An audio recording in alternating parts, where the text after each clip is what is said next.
tell everyone we're completely alone, you three men. No one can hear anyone.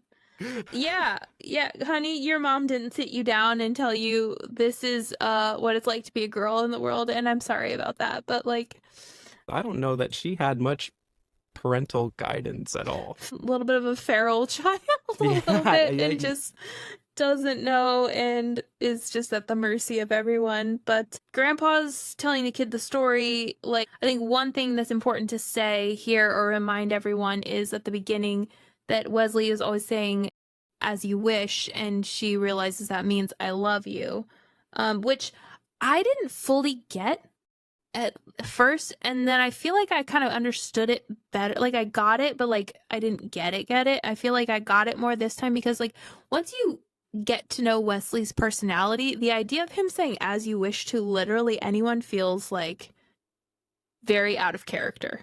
Like he's very like running the show, like telling everyone what's up, like, and so for him to kind of just like comply and just do what someone's asking, I think is indicative of how much he cared for her rather than telling her what to do, because he definitely could and maybe should have, which is not a thing I normally would say, but she's a little lost, so. There's only one time in the movie he actually tells her directly what to do. That's interesting. It's the scene when she doesn't even know it's Wesley. Yeah. And he's the Dread Pirate Roberts the whole time. And Yeah. He's basically saying, like, scolding her because she didn't wait. My gosh, that is one of my favorite scenes because I was thinking about it last night and I was like, what a scenario to be in. You have this person that you cared about deeply. You come back and find them and you feel betrayed by them. They don't know it's you, and you have the ability and the power to like tell them off and what you think of them and what you like know about them, but they don't know it's you. And that's just like trippy. Like it would feel good and weird, I think, but like also real weird. Yeah, he wasn't sure how to like introduce himself back to her. And I think for him, he wasn't, maybe if I was him, I wouldn't be sure if I was going to. Like, Same. I'd be Same. like, maybe we pivot plans here. I had an original thought, but I don't know about this chick. And or maybe the original plan was not.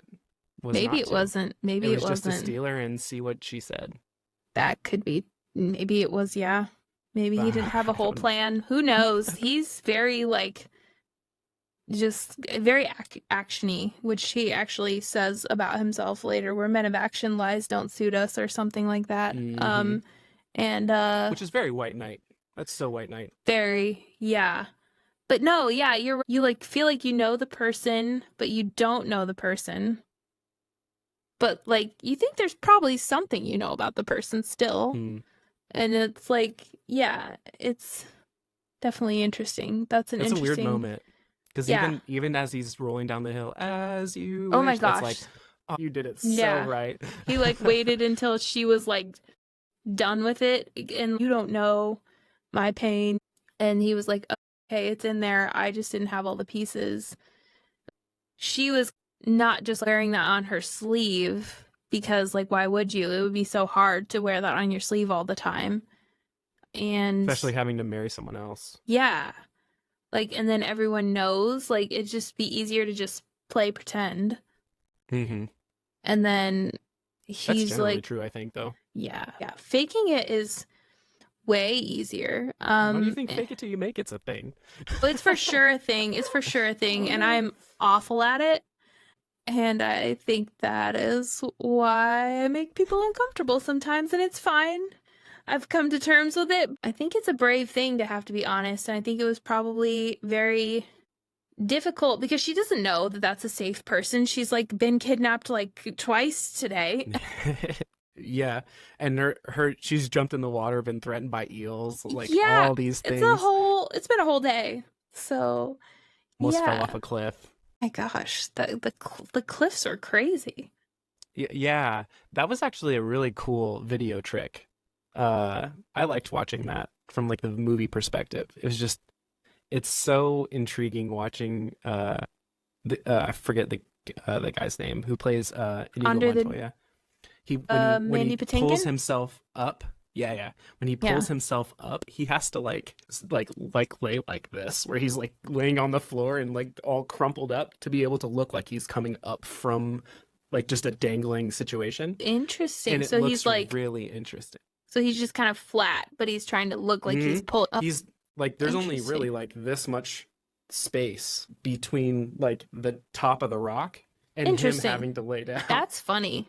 So when you look at the angle of when Fezzick's holding everyone, they show one shot of everyone, or like everyone kind of looks down, and you see Wesley, but you can kind of see where like the image is graded because they use like green screen or whatever. Yeah, sure. And that's where that like the floor That's is. interesting. So, yeah, there's really cool like camera tricks there, especially in that next scene with the sword fight. Yes. I feel like that is one thing that this movie has in its favor, is it was before the days really of any like CGI. So it's strictly like you were saying, camera tricks and practical effects. And so like I was gonna say Michael Bay, just before Michael Bay. Just before, yeah, everything was like, super dramatic, and like it was more about like, yeah, like the feel of it and that than even necessarily it feeling completely realistic.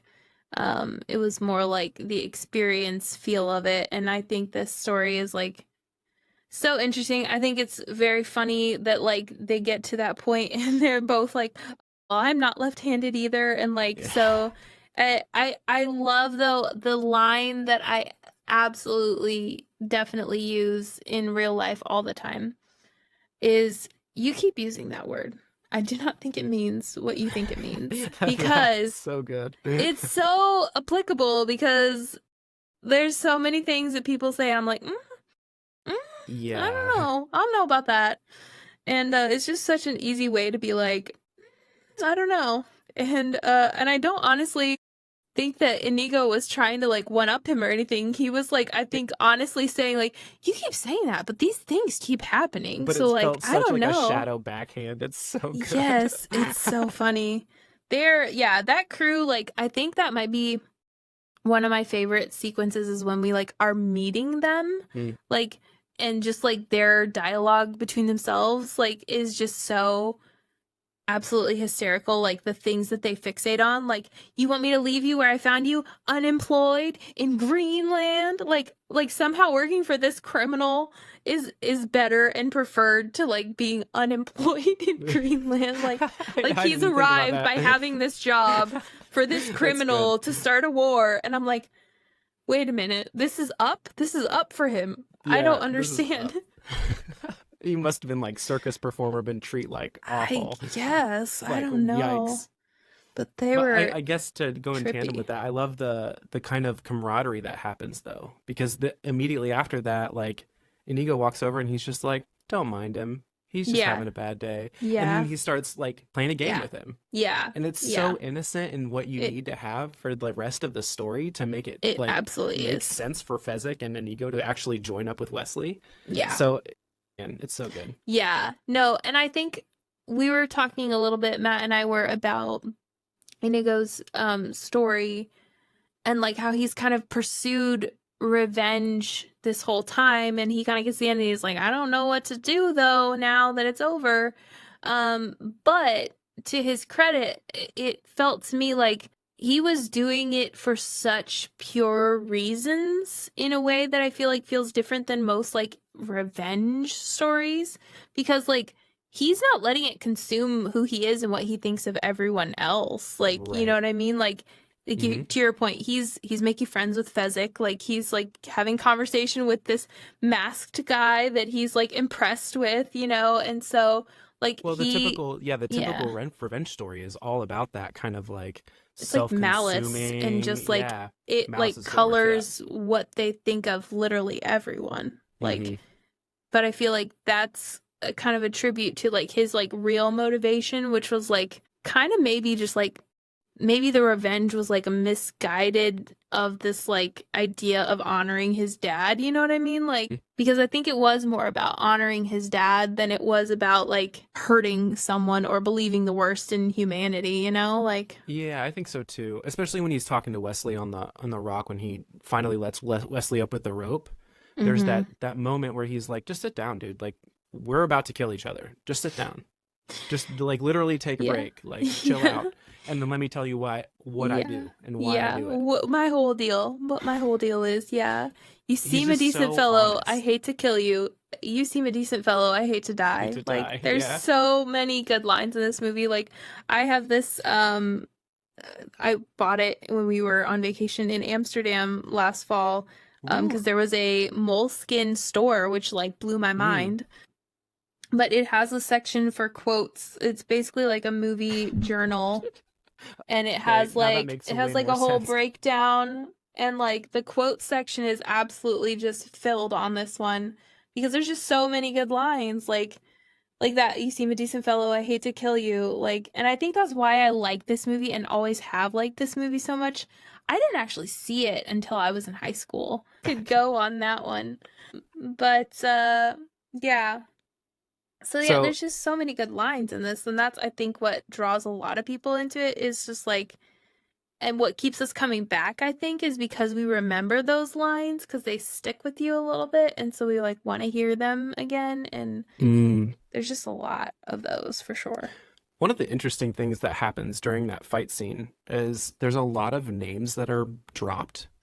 Like Yes. they mention all those like random names like Benetti's Defense and all those. Yes. Those are actual like Yeah. books that you can go Yeah. research how to sword fight in. Yes. Yes. Like you can act like there's only one I think that's actually fictional. Yeah. When I was doing my research for this, it was like, wow, there are like 5 books that they referenced here. There's like Yeah. hundreds of thousands of hours of materials based on Yeah. masters. Like it's Yeah. crazy that they're bringing it into this Robin Hood Men in Tights type I story. remember that they were talking about that. I think I watched like a behind the scenes something, and like they were talking about they wanted it to feel real. And so they wanted it to be like serious and like, that he was the real deal and that he really was like they just felt like you couldn't achieve that by just making a bunch of stuff up, which I tend to agree with those kinds of things. Like if it is a real thing that people can study, why wouldn't you say, the real stuff? Hmm. But Yeah, yeah, no, agreed. that scene is just so good. And then, You he mentioned the left hand thing, where it's yes. like they do that whole hand switch thing, but did Mm-hmm. you notice they don't talk anymore? Didn't it got They don't serious. talk, they get serious. Yeah, that's true. That is Because they true. do the whole like gymnastics flip thing. Yeah, that's Another true. It cool gets like there's a real. pad there. There's a little like Yeah, that's really interesting. No, it's like, yeah, it's like, okay, well, I thought, this was going to be like kind of maybe over and done with, but turns out I'm going to need to focus. And like, now I know we're both playing real serious. So, yeah, I know that's interesting. Yeah, it does. They did definitely, I remember the feeling of the shift. I don't know that I paid attention to the fact that they stopped talking, but like, they stop telling each other like funny quips and stuff. They're like, nope, we're yeah, done. Like we've already shown off we what we got to can do. end Let's go. this. We had our fun. It's time to be for Hmm. real. Even Yeah. Wesley's like, all right, I'm pinned against a wall, but I have to go save this girl. I've got stuff to do today. Like the day Yeah. must go on. So, yeah. Yeah. So, no, that's So what did interesting. you think of like the 3 fight scenes then? Because like there's kind of like 3 separate fight scenes, right? Just Like like, you have Inigo's fight scene, and then you have Fezzik's fight scene, and then you have yes. yeah. Uh, So like, yeah, what did you think of Physics was a those? little boring, I thought. Really? I felt, I mean, like the dialogue was funny, but like visually it wasn't as fun to watch, obviously. Mm. Like it's just kind of like he's hanging on until he passes out basically. And but I did like he goes, finish him your way, and he's like, my way, and then he tells him, he's like, yeah, when he comes around the corner, hit him in the head with a rock really hard. He's like, my way is not very sportsmanlike. Yeah. And I just like the idea of these like gentleman ruffians that like want to like play fair. It's just like really funny. But they Well, because they're did. just hired guns too, right? So Yeah, they're in it for the this is just money. a They don't. job. Like they want to do it. They want to be good people, I guess somehow. I don't know. But Fezzik is very funny, and then he obviously wins, and it's like the line when he leaves, like, and dream of large women, like, Yeah, just and dream makes of me large laugh because women. he's so tall. He was like seven So feet big. something, and He was that's a just huge boy. crazy. It's just crazy. But he did such a good job. We were jokingly like, and this is a thing we do because we're weirdos.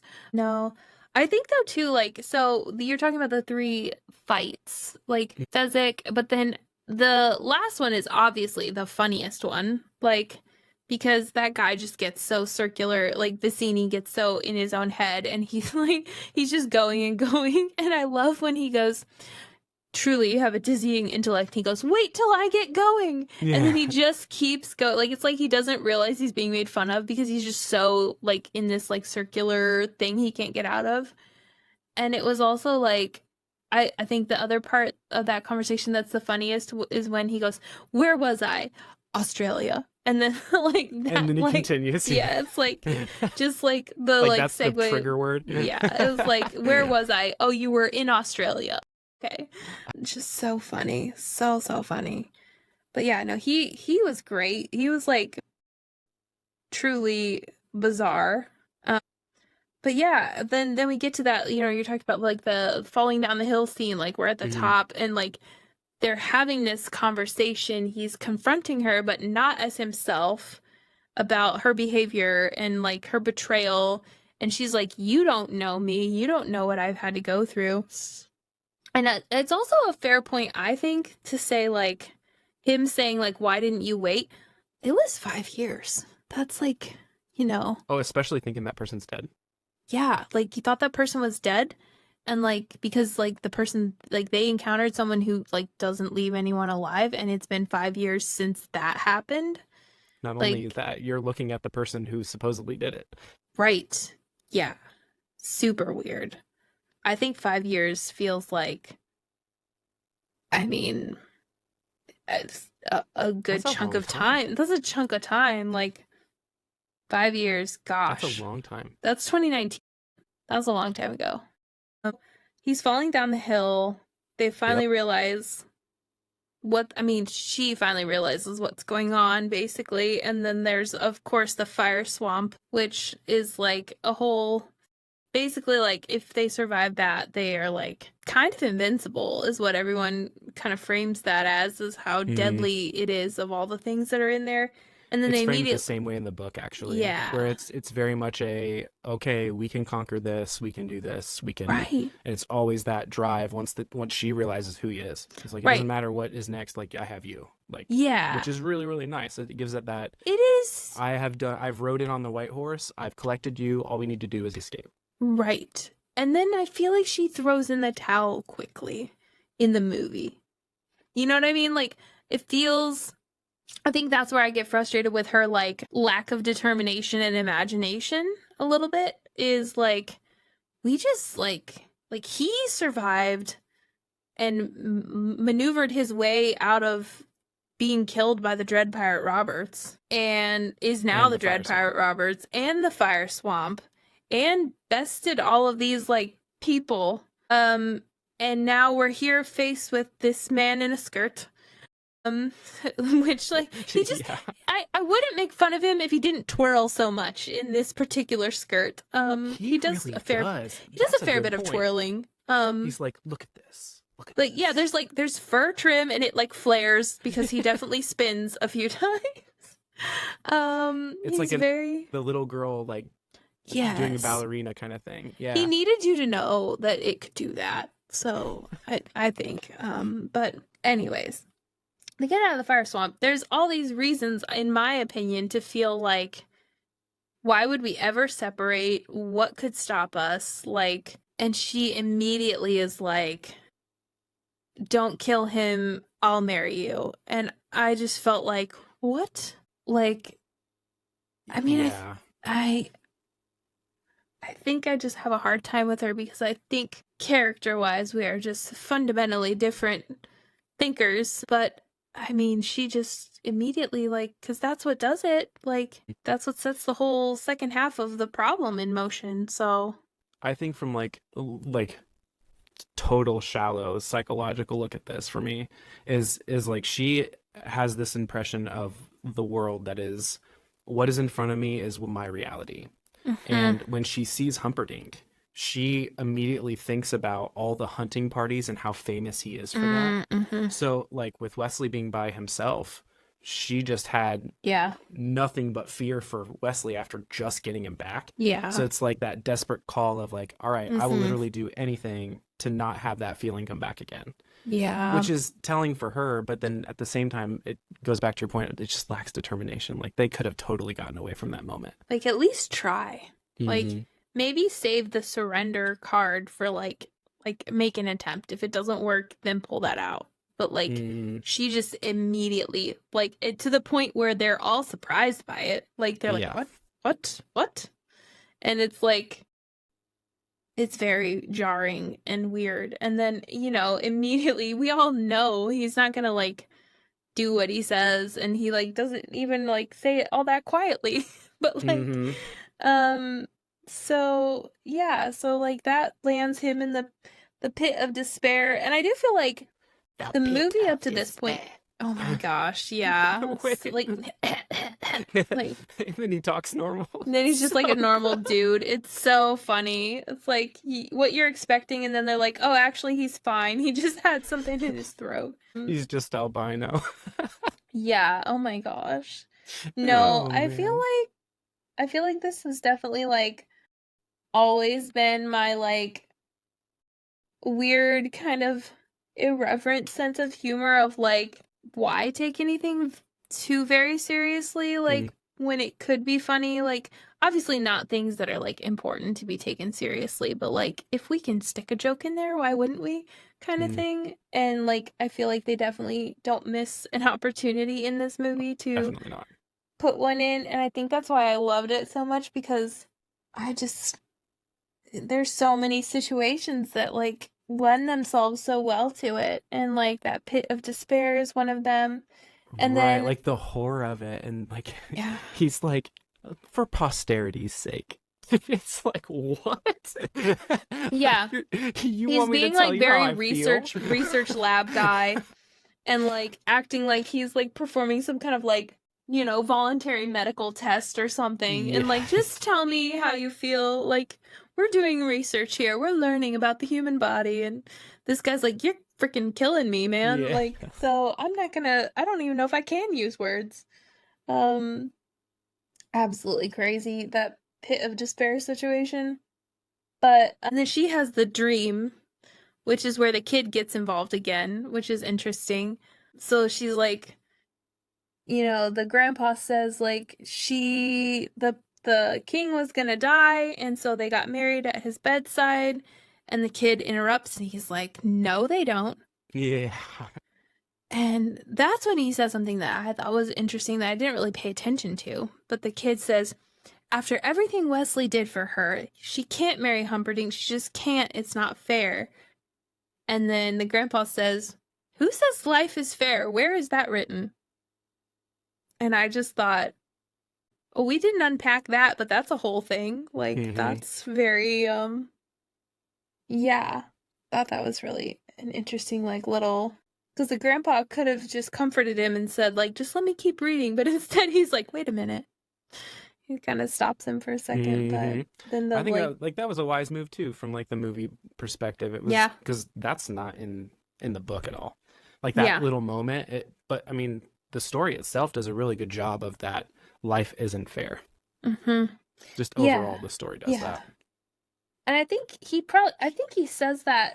Isn't it Wesley that says that to her or something to that effect? At the top of the hill. At the top of the Life's hill. Not fair. Life is pain, Highness. Anyone who says otherwise is selling something. Ooh, yeah. Which is like, oh, okay.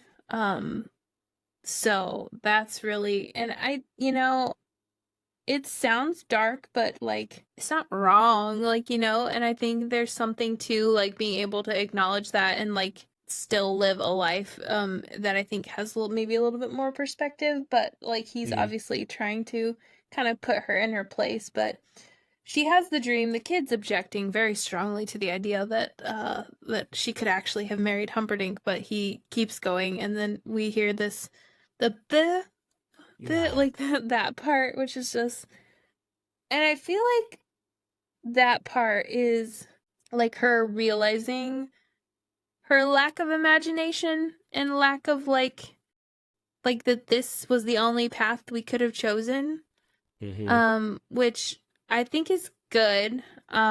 Speaks to something that is in there for her. Um, but her response outwardly is so strange to me. I don't know if it makes sense, honestly. Like, to go then and tell this person in charge, hey, I really actually don't like you and can't marry you. Can you help me marry someone else? Please? Like, Oh, that's is yeah, okay. kind of what she does, which is, Yeah, it's weird that she asks him to help her. It's real weird. yeah. Like I I guess she's doing it out of reverence for knowing that he's gonna be the king and he can choose whoever he wants. Yes, I guess. But like, I mean, it's not like he didn't know already that she wasn't like in love Oh, with right. him. Yeah, like that But was he's not already thinking clear. about the marriage anyway. No, no, yeah, he was He's like, gonna I want to have. kill this girl so I have It's more like power. she's just a tool because people like her, so that I can. Yeah, because that was important too. I think like if he just had someone that the people didn't know or care about, like I don't think his plan would have had the potential to be as effective of like Mm. rallying the people around a war. Um, but that's just kind of real icky. Like Mm. it's Yeah, you don't really get the impression that Humperdinck's a good person ever, no, whether you're reading no. the book or not. He's He's just kind a of bad dude. he's bad, but he also doesn't feel like obviously bad. Like when you just like see him, it's kind of like you have to like hear him tell you about what he's intending to do. He kind of Do you feel comes like that's off very Prince measured. syndrome? Maybe. I mean, he's Because very like what's his name? Very Hans. It's very Hans-esque from yeah, Frozen. Very yeah, that's like exactly who I was thinking about. Yeah, yeah, very because like you get that nice charm right away, and he's mhm. always like, even no matter who he's talking to, you always have that like Yeah. solid charm of Humperdinck. Yeah, the manners, but like the The gross first time you intentions really behind see how it. much they all hate him is when they go see the man, the wishing dude, The because every Miracle Max. Miracle Max, thank you. Yeah, he's like, I used to are you the miracle worker who used to work for the king? He's like, yeah, his son fired me. Get out of here. He just like Yeah. slams the door. Yeah. That's a really funny sequence too. Billy Crystal is obviously Billy Gem. Crystal, so like, he's funny. But there are things like he's only mostly dead. Is pretty great. Mostly dead. He's He's only his mostly crazy dead. lisp. Yeah. Yeah. And then they said have fun storming the castle. And then The response of the wife. It'll take a miracle. yeah, I'm like, well, they just fought one, didn't they? Isn't that what we were doing here? I don't know. Bye Uh, bye. yeah, so funny. They just send them on their way for their day, and then they're like supposed to wait 15 minutes. They're like, we don't have time. So they're trying to revive this guy, and he's like, not under, he wakes up, he doesn't understand, like, what's wrong? What's going on? What's up with my legs? And he's like, well, you've been mostly dead all day. And so they're like trying to get a plan together to stop this wedding so that Inigo can find the six-fingered man and Wesley can be reunited with Buttercup before she's married and like all these things. And then Fezzik's just there to be helpful and nice, I Mhm. guess. But This is where I felt like the movie really bottlenecked trying to finish out the individual storylines of the characters. I didn't love this part of the movie. I will say, I feel like up until the Buttercup surrender to Humperdinck, the movie like cooks. Like it's like going fast, like everything's pretty engaging, like there's a Mm. lot happening really quickly. And then I feel like I get a little bored after that point until we get to like Inigo chasing the six-fingered man in the castle. Like I Hmm. feel like up to that point I'm like, are we there yet? Like it's kind Right. of weird. Well, even Humperdinck going into the bedroom at the Yeah. end, like trying to intimidate Wesley to get up and fight him in the middle of the bedroom. Like, give me a break. But that part like really feels lackluster. It's very Like, odd. Yeah. because I mean, Inigo walks in, he's like bleeding everywhere. Yeah. He's just like full on the whole movie. His character is the life of the movie for Yes. sure. Absolutely. Basically like they're trying to Inigo is like got, Fezzik and he's got Wesley and they're trying to do all these things and he finally finds the six-fingered man, he's chasing him, and then Buttercup finds Wesley because Fezzik basically puts him down because he's got like stuff to do, and he puts him down in a bed and she like finds him and he's like not moving, and then this part, it was like a scene that I didn't really think about until yesterday, like a little bit. And so Oh yeah. like the fact that Humperdinck comes in and he's like threatening him and everything, and like he, basically like tells him all these terrible things he would do to him, and then he's basically admits that I don't think I can stand up, but then he does. Mm-hmm. And he like literally that's all it took was like him proving to Humperdinck that, hey, you tried to kill me and I'm still here standing up. Like, and Humperdinck's like, whoa, okay. Like, and sits down, which feels crazy in the moment. But if you think about it, I think it was very much like, we could go, yeah, we could go 10 rounds. But I think Humperdinck realizes I couldn't even kill this person like when I had him strapped to a table, so I think it's just gonna end with him winning, so I may as well like not be dismembered like he said he would. Like, so it's he does go into like real detail about that. It's real. It's a little sick. It's a little bit like, you okay, Wesley? You all right? Like, yeah, that's a little twisted. Dear God, what is that thing? Like, is what he wants people to say about Humperdinck, but dear God, what is that thing? Yeah. So, but I don't know, that like idea of, I think there's a couple things there, like I don't know, getting back up when you think maybe you're down.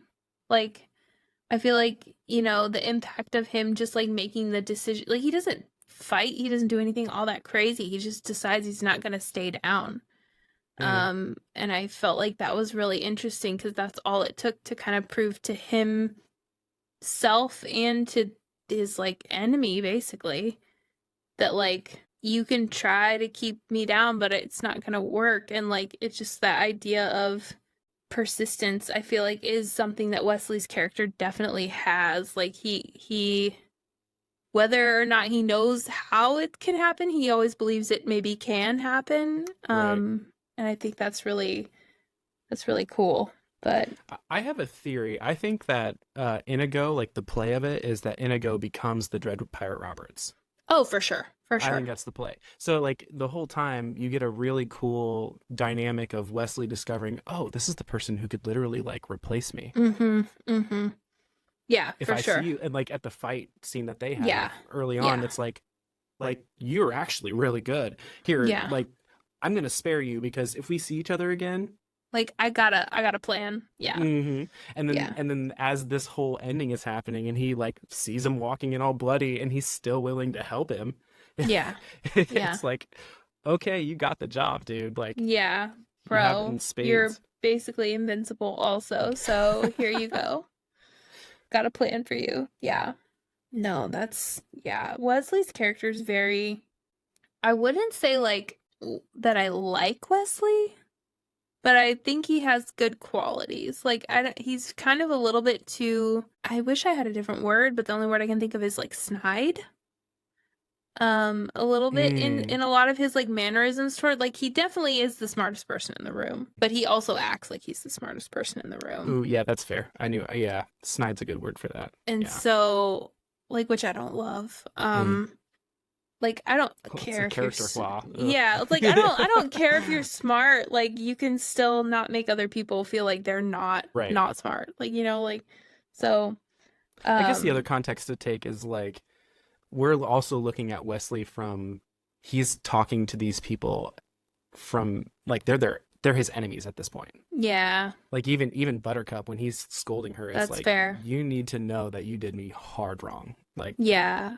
Yeah. I think just in the fairy tale context though, it's like we want to believe that he'd like be above it a little bit, which mm, none of us probably would be fully well, I might be in a way that maybe I really even shouldn't be. That's a whole other thing. like But yeah, like I probably would rise above it, but maybe I shouldn't, you know what I mean? Like kind of thing. But situational hard. y- That's hard. yeah, yeah. But anyways, but no, I think it's hard to see. Yeah, I think we think of these characters like in some ways where they should be a little more idealized, and these characters are definitely more flawed. Like Buttercup, we've talked about her, but like I think with him, I think it's probably more realistic, like for someone with his skills and intellect to probably behave more like he does than to be like a super also humble, chill guy, Mm. like not to say that it can't be, but like it's less likely a lot of times, especially in There's these kind of situations. Yeah, I was gonna say there's also a lot of deceit involved in the whole movie. So like deceit is the main play that is the power play for everyone. So like when you look at like even when you look at Inigo's fight sequence with Wesley, when he sits him down, that's deceitful. It really is. You're sitting your enemy down to kill him later because you're trying to Mm-hmm. figure out what he's like. Mm-hmm. And then Yeah. with Fezzik, it's the same way. I'm a bigger dude. I could crush you right now. I'm going Mm-hmm. to set this boulder down so that you have psychological damage. It's deceit. Hmm. So like that snide feeling, if you're being put under deception the whole time, Like I think I'd be snide. the lie that I'm gonna be helpful to you is temporary. Like Mm, because in a minute I'm gonna start trying to kill you again. Yeah, that's interesting. Yeah. No, I mean I think that's fair, and he definitely has a lot of I think it's also a defense to posture yourself that way. mm, And I think it makes sense why he would do that. I think it doesn't make me like him more mm. regardless. You know what I mean? Like it doesn't change like how I feel watching someone behave that way, even if they're Yeah. completely justified. Mhm. And maybe that's more to speak to my situational conditioning of like what is acceptable and like those kinds of things, because maybe his behavior is appropriate and acceptable for a person having been through and being in the context that he's in. But like Mhm. my context and upbringing has told me those things are kind of off the table all the time. Right. So, um, yeah, In hard the to fantasy world that tolerate they that. live in, I feel like it would be an absolute necessity, Probably. unfortunately. Yeah. Just like if my dad's a farmer, so like relatable, I can go, okay, I've helped him on the farm before. If my dad had a daughter and that daughter was required, not asked, not here's a dowry, do all the things. No, like you got to go to the king and you're going to marry the king. That would put my dad in a real hard spot. Mm-hmm. Mm-hmm. Yeah. So I might even like if I was in my dad's shoes, I might even be deceitful about having a daughter. Yeah, for sure. Yeah. No, that makes total sense. Yeah, it is easy to like if you don't unpack the full context to maybe hold people to the behavioral standards of an ideal situation. And especially I think in a like a fairy tale, I think we Hmm. tend to feel like that's the context. But if we're putting this in just like strictly speaking like a medieval society context, then it's definitely different. For sure. Like, yeah, I don't know. That would be tough. Like, and Yeah, I they're not think worried about guns; they're worried about no, swords or we're worried like about just swords random and strangers. livelihoods and like, yeah, yeah, because I mean, you would have to be deceitful because you couldn't just take action against the person because that could like result in not just your death, but like your like stripping of your family's everything. And just so like, yeah, everything was definitely more, it was more like personalized in a lot of ways, I feel like, because the like rulers had such like authoritarian to like do things that were more personal than like just like he's not it doesn't say he has the right to choose whoever he wants to be a part of his parliament that he no, he has the right to like choose who is going to marry him, and that he is going to like, you know, enforce a lot of things on personally, which just changes That a feels lot of icky. it's very icky. Feels icky. It's very icky. It's like, it's also one of those things where like, I don't know, it's just, yeah, being a girl, like, yikes, just yikes. Like, Don't know. you don't know. No, you don't. I But don't. you don't, and that's, I respect the acknowledgement that you don't. But no, it's just like, I mean, back then, especially, you were, I mean, this whole story, she's essentially like an object to be used, like, you know, because you could potentially, honestly, you could replace it with like, you could replace her with like some kind of large sum of treasure to be able to fund a war or to be able to fund whatever, and you could pretty much keep the rest of the story fairly similar. You know, obviously the love part would shift, but like everybody could be fighting over this like prize, and it So could Robin Hood. still, I mean, yeah, basically. But I mean, there's that, but what else did we compared it to something else, and I'm trying to remember what we did. There's just, I mean, it's obviously tropes for a reason. But yeah, I think There's just so many in this. there's a lot. Yeah, I mean, she's definitely like the object that is like strictly used for the source of like motivation for male action in a way that's like, yeah, in a way that's just like, I mean, and to that point too, she doesn't get a lot of like development or experience or context. Like, honestly, we get more like backstory of her, like of like personal life events of this side character Inigo than we do of the person who it's named after, like, which is interesting.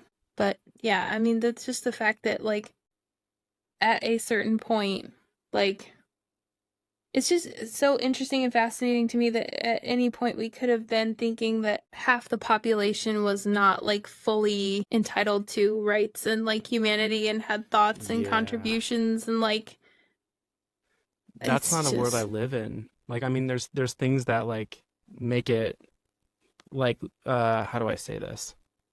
There's things that make it obvious that there are people in the world that live in that. But yeah, I don't like, all ideas are just ideas, and anyone is welcome to share them, whether I like that idea or not. That's right, that's not that person's like fault. yeah, right, yeah. So, and like even who that is, that's not their fault. I think these characters are really, obviously they're not fully real characters either, so it's like kind of hard to fully understand their motivations because they're not fully developed, really. Like a lot There's of, no way to either. no, Like, I think Inigo is the closest we get. And there's obviously stuff missing there as well. But the nature of this story is just not meant for that. I don't know. What do you feel like for you if you had to say like, and maybe it's different. Maybe there's different themes depending on which characters you look at, or different lessons depending on which characters you look at, or maybe there's one big one overall. I couldn't decide when I was thinking about this earlier. What are your like things we learn, or things that you would take away after maybe like thinking about this very ridiculous funny movie in a little bit more of a thoughtful context? that's a great question. I would say there's so much character development in the sense of like the stuff that you deal with in middle school in terms of like bullying and terror and like those things that seem really, really big but aren't necessarily really, really big. Mm-hmm. And I feel like you get that context a lot from whether you're reading the book or watching the movie. Because, I mean, when you're watching the movie, you know you're watching a movie. Mm-hmm. And you know that you're watching a movie that is set up a fantastical world. So you already know it's not like real. Where the emotions that they're conveying are very real. Mm-hmm. And that's the part that kind of makes that line blur. But I love how they solve all of those things. It's like a really cool way to go, okay, like these are all things that you have to deal with in your life. Like even when Wesley's being tortured, there's a moment when like that first one happens and he's like, now tell me for prosperity's sake. And he just starts sobbing. It's like, it's just innocent. Like there's that innocence of like, okay, like this is how this person would truly react. Mm-hmm. And like all those like little themes hit me really well, I guess. Where no matter like what the emotion was, they were solved adequately. You felt like the person was responding authentically to what situation they were being presented with. Right. Because I mean, as silly as Buttercup's character is, like, if, for lack of a better word, if ditz is the word that we would use for her character, she plays it very well. Yeah, I think he definitely is like underdeveloped in her like sense of the world, in a way that like, you know, maybe she didn't have parents. We don't ever see them or talk about them. So maybe she didn't, and no one told her how to deal with things either socially or like just big picture, like how the world works, because she clearly thought it was okay to tell three strange men that she was all alone in the woods. So that's like step one. But yeah, no, it's because there's no emotional intelligence there at all. No, she doesn't. She's very like, and that's interesting too.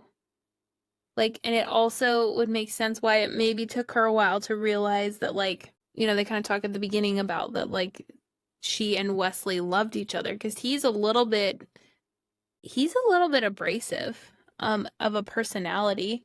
And so, you know, he doesn't seem super emotive, and they say that him saying "as you wish" is him saying "I love you," but he doesn't really actually say it truly, like, to her.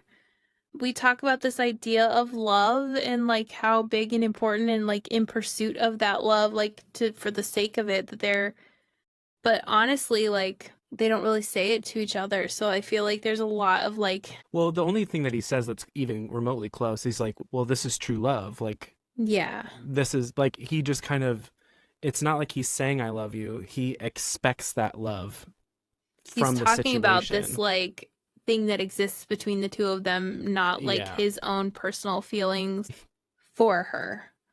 Right. Which is different. Like, I'm not expressing myself in this context. I'm I'm depersonalizing what exists. There is love between us. It exists. Like, it's from me. Yeah, sure. Like, but, you know, like kind of taking himself out of it as much as he can.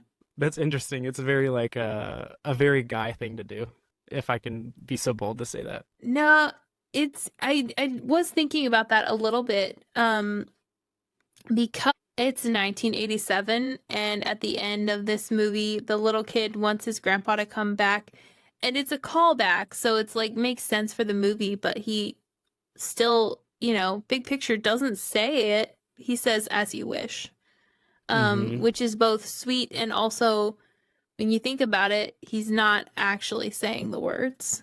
So it's like a sweet callback in the movie sense of things, but like I'm thinking, okay, it's 1987.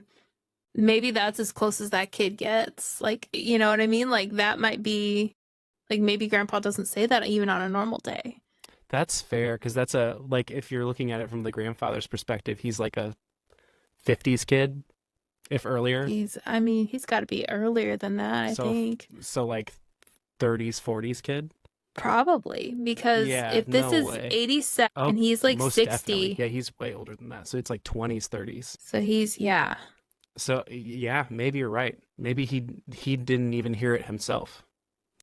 Probably, yeah. And I think that's something that's like I think these characters are all, obviously they're not fully developed as we've established, but I think these characters are all kind of doing what they think is the best they can do with the hand they've been given.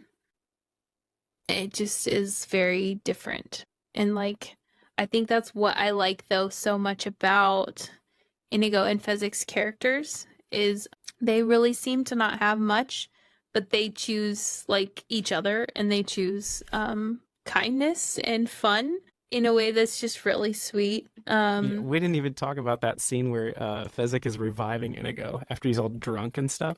Gosh. Yeah, and he's like dunking his head. Oh, that was, he took great care reviving him, and he's like literally like going from hot water to cold water, just like trying to like snap this guy out of it. It's so funny. Yeah, Inigo was a bit of a mess. As you might expect. I think it's a good representation of the craziness of the world, though. Mm-hmm. Like Inigo's character in general, it's like even when they realize they need to go save Wesley from the pit of despair, and they're walking through this huge crowd of people, as determined as Inigo is, he has to turn around and ask Fezzik, "Hey, can you?" And he's everybody move! And it's like that's like Fezzik's big line to like that whole scene is just that overwhelming sense of, okay, I'm not getting anywhere. Help me out. Mm-hmm. Help me out. It's so like team friendly that you can't get that from people who are just working together.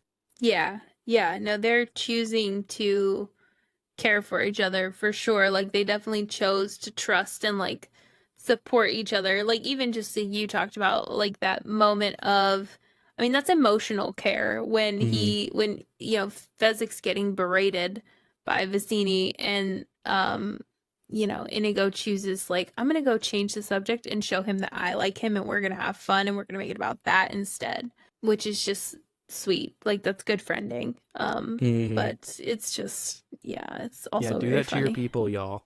Yeah, like watch out for your folks. Like, I mean, I think they are good friend goals. I think also they both kind of like there's not a lot to wonder about with them, and I think that's maybe why they make such good and fast friends.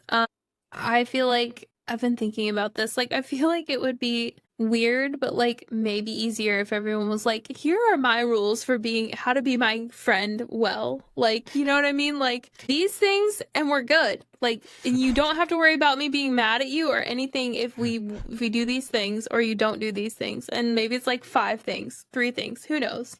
But like, we all have like stuff that we know like gets us like or gets us more often than other things, and I feel like what if we just were like straight shooters about it? Like what if we didn't make everyone wonder or guess or figure it out? Like what if we just were like, hey, I like you, let's like, I think that's even something that's hard for people, honestly, is even admitting that they like enjoy someone else.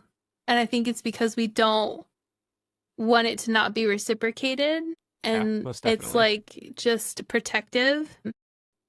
It's the same wall concept you're talking about with Wesley and dealing with having all of this deceit thrown at him.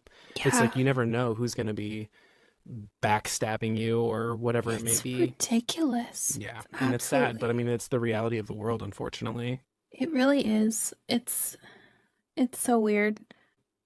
I feel that's why it's so important to take care of your people. Yeah, like, and like, be who you say you are, or like, don't say you're that. Like, say something else. like, because if you're, it's like literally like, I feel like I'm too old. Like, I'm so happy that you found someone too that like, you're talking about like wanting to read the book with you, and I'm like, that's great, because I would not be that kind of person. You know what I mean? Like it's like you found your right kind of person, I found my right kind of person. Like it's cool when people that are also cool find their own special cool people. And I just think that's awesome. And like, I don't know, this is a cool, weird story, and I have enjoyed talking with you about it. So thanks for doing the podcast.